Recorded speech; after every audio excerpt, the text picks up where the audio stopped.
សន្តិសុខសណ្ដាប់ធ្នាប់សាធារណៈនិងភាពសុខសាន្តរបស់ប្រជាពលរដ្ឋមិនមែនជាប្រធានបទសម្រាប់ការចរចាឡើយប៉ុន្តែវាគឺជាបន្ទាត់ក្រហមដែលគ្រប់អាជីវកម្មទាំងអស់ត្រូវតែគោរពនិងអនុវត្តតាមជាដាច់ខាត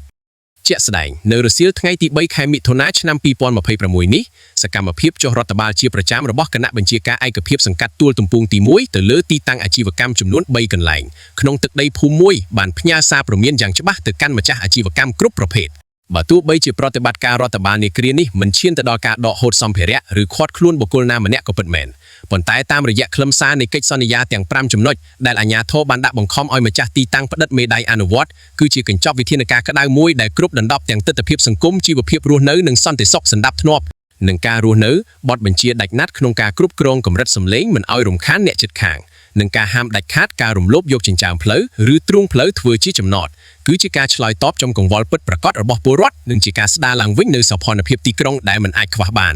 ទិដ្ឋភាពច្បាប់និងសន្តិសុខជាតិការតម្រូវឲ្យអនុវត្តយ៉ាងខ្ជាប់ខ្ជួនតាមអនុក្រឹត្យលេខ03ស្ដីពីការគ្រប់គ្រងទីតាំងស្នាក់នៅប្រមូលផ្ដុំព្រមទាំងការបោសសម្អាតដាច់ឫសនៅរាល់ការលួចលាក់ជួញដូរគ្រឿងញៀនល្បែងស៊ីសងនិងឧក្រិដ្ឋកម្មបច្ចេកវិទ្យាគឺជាយុទ្ធសាស្ត្រវាយកាត់ក្បាលទប់ស្កាត់បទល្មើសមិនឲ្យមានជំរករស់នៅក្នុងសហគមន៍